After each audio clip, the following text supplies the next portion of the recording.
This is David Williams with Jesus Ministries. Very important passage in Jeremiah, I believe, can help us understand that it doesn't matter if people are black or white in their pursuit for God. Jesus is definitely ordaining our hearts to be surrendered to him. But there's been age-old discussions between people from various backgrounds. I'm not sure if the Spanish, the Eastern Indians, I'm unsure if the French are fighting over the complexion of Jesus, but there are people that are concerned, deeply concerned about what color Jesus was and what color the original Jews of the Bible were. There are those that are adamant that the Jews were black. There are those that are adamant that the Jews were white. There are those that are adamant otherwise. I'm unsure about who else is in this discussion because I live in the United States of America, and much of our discussion about the whiteness or blackness of Jesus comes from a history of racial division. Now, if you'll notice, in Jeremiah chapter 13, I added verses 22 and 24 for context, but in Jeremiah 13, verses 22 through 24, there's the Lord speaking to the nation of Israel, and he's condemning their ungodliness, and he asks a question in verse 23, but I'll read 22 and through 24 so that you'll understand I'm not just throwing a verse in there so as to make a point. It says, this is the Lord saying, and if you say in your heart, where come these things upon me, or why are these things coming upon me? He says, for the greatness of your iniquity are your skirts discovered. That's what this would be. One of the Hebrew Israelites told me that back in the day the men wore pants because he was trying to say that women shouldn't wear pants because, from the history, men used to wear pants. But the Lord was talking about skirts. All right? That's what people wore back in these times. They wore skirts. All right, and if you say in your heart, wherefore, or why do these things? What things? Famine, violence, disease. Why are these things coming upon me? Because of the greatness of your iniquity, which is sin, are your skirts discovered and your heels made bare. So the Lord is talking about poverty and violence. And then he asks a question. The Lord himself asks a question in Jeremiah 13, verse 23. Can the Ethiopian change his skin, or the leopard his spots? Then may you also do good that are accustomed to do evil. So most people are used to doing evil, and it is virtually impossible for them to do good. And then he says, therefore will I scatter them as stubble that passes away by the wind of the wilderness. So the Lord promises destruction on evildoers. Whether you're white, black, Jew, or Gentile, the Lord promises destruction. Now, and of course he promises benevolence on the righteous, those that faithfully obey his commands. God promises peace and tranquility and power and promotion and prosperity and elevation, all of those other things, those who seek him. So, focusing on verse 23, these images are depictions of the ancient Ethiopian people. Who knows how long these tribes have donned this apparel and this way about them. But the fact remains that from ancient times, history has shown us that the Ethiopians their complexion is a certain way. Now, if the original Jews were this color and with this texture, then we have to ask ourselves, what is the Lord talking about? Where he says, can the Ethiopian change his skin? Why wouldn't he say something different? We know, so that means that the Jews and the Ethiopians were different complexions. Can the Ethiopian change his skin? If the Ethiopian can change his skin, then you people who are accustomed to doing evil can do good. So obviously there's a complexion that the Ethiopian has that the Jews don't have. The Ethiopians have a complexion that the Jews do not have. Can the Ethiopian change his skin? And then he says, or the leopard his spots. Well, the last time we checked, the leopard's spots were this color right here, black. A leopard's spots. So he's saying, can the Ethiopian change his skin or the leopard his spots? We know the spots are dark. We obviously know the Ethiopian skin is dark. So why would the Lord refer to the Ethiopians in reference to the Jews? Because the Ethiopians are not the Jews, even though there are Ethiopian Jews.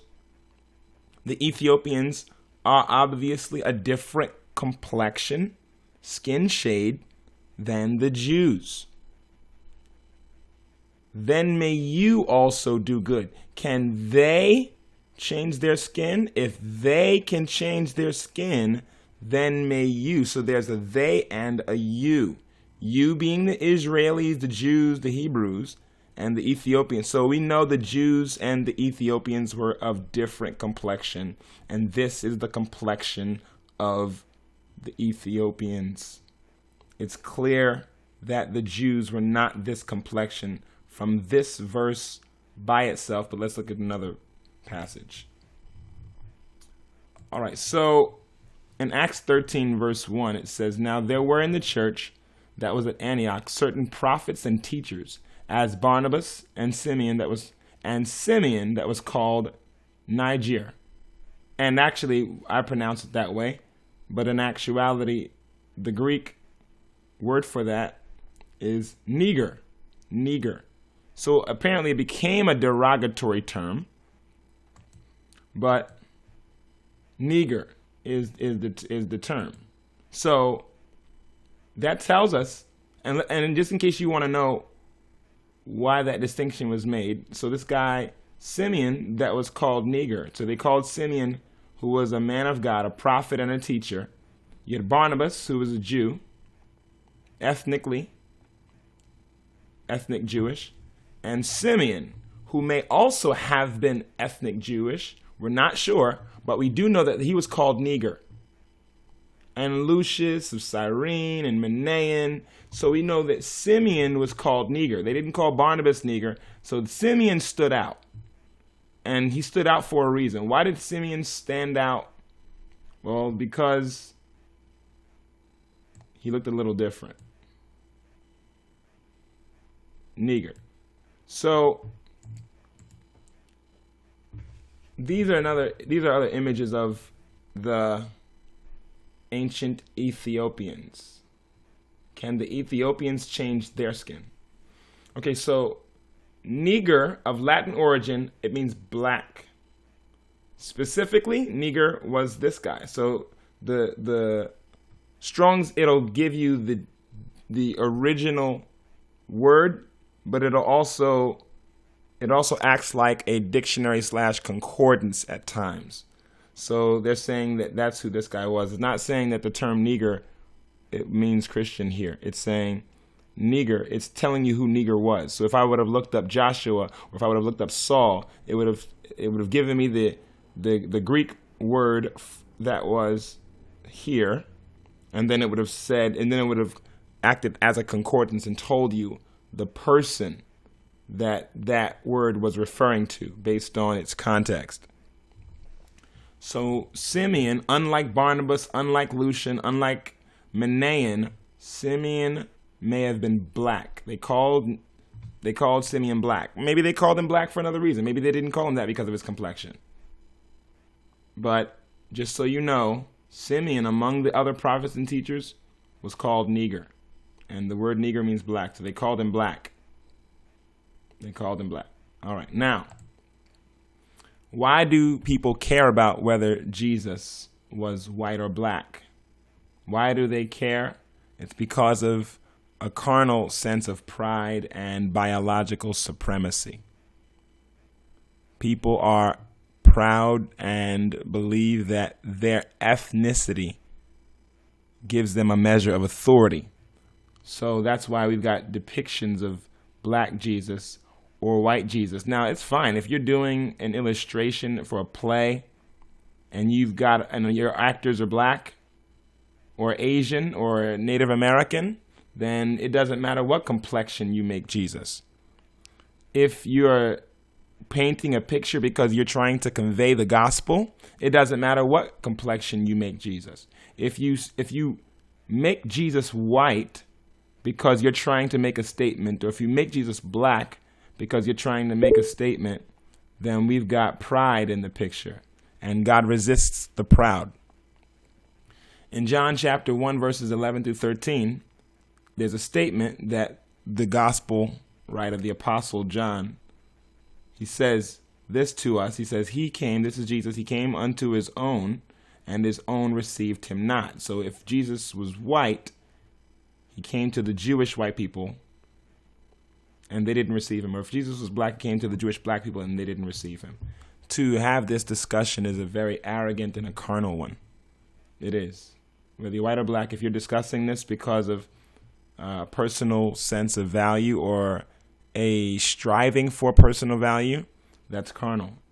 That has nothing to do with the Spirit of God. It has everything to do with carnality. And then he goes on and says in John 1:12, but as many as received him, white or black, Jew or Gentile, Asian, Latin, wherever you're from, that as many as received him, to them gave he power to become the sons of God, even to them that believe on his name. So if you believe on Jesus, then you can have access to Jesus, which were born not of blood, nor of the will of the flesh, nor of the will of man, but of God. So the true sons of God are not sons of God because of their ethnicity. The true sons of God are sons of God because of God. They are born not of blood. That just eliminates ethnicity altogether as a factor as to who the sons of God really are. The true worshipers, as Jesus put it, will worship the Father in spirit. There was a powerful verse in, I believe it's 2 Corinthians chapter 5, but I didn't put it in here because there are people who discredit the words of Paul, and so I didn't put it in there. But it's in 2 Corinthians chapter 5, I believe it is. It's where Paul talks about us not knowing any man or regarding any man after his physical appearance or after the flesh.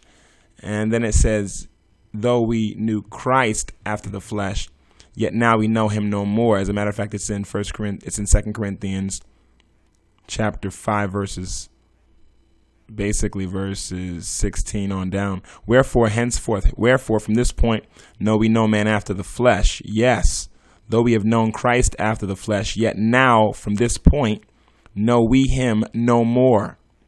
Therefore, if any man be in Christ, he is a new creature. Old things are passed away. So the reason why people are concerned about their complexion is because they're still old in their minds. They're not new creatures. They're old creatures in their minds. But Jesus said this, and so I didn't use that verse because people like to discredit Paul, but here we go. The statement is, Jesus said this, the hour comes and now is when the true worshipers will worship the Father in spirit and in truth, for the Father seeks such to worship him. God is a spirit. Is Jesus white or black? Jesus is a spirit. He was a spirit. He took on humanity. What color was he? If you're concerned with that, then you're in your flesh and you cannot please God. How do you know that? Well, we just read that the sons of God are born of God. They are not born of the flesh, so they're not concerned with the flesh. If you're concerned with the flesh, it's because there's a major issue there. You may not be regenerated in that area of your life and your mind. But he says this here, God is a spirit, and they that worship him must. This is not optional. This is obligatory. This is mandatory. This is must. God is a spirit, and they that worship him must worship him in spirit and in truth. So whether you're this complexion, or whether you're this complexion, or whether you're Chinese or from another part of the world, Aborigine down in Australia, it doesn't matter. If you are a true worshiper, you will worship God in spirit, not in the flesh. So be mindful. The Ethiopian cannot change his skin, nor can the leopard his spots. The leopard's spots are black. Obviously, in Ethiopians, spots are not. Come on. So this is how most of Black America looks. Most of Black Americans look this way. Jesus is not your color in the flesh. And there's a great possibility Jesus' complexion wasn't this. The fact remains, if you are concerned with that, you are in your flesh. And you cannot please the Lord that way. You can't please the Lord that way. This is David Williams with Jesus Ministries, and we will talk again.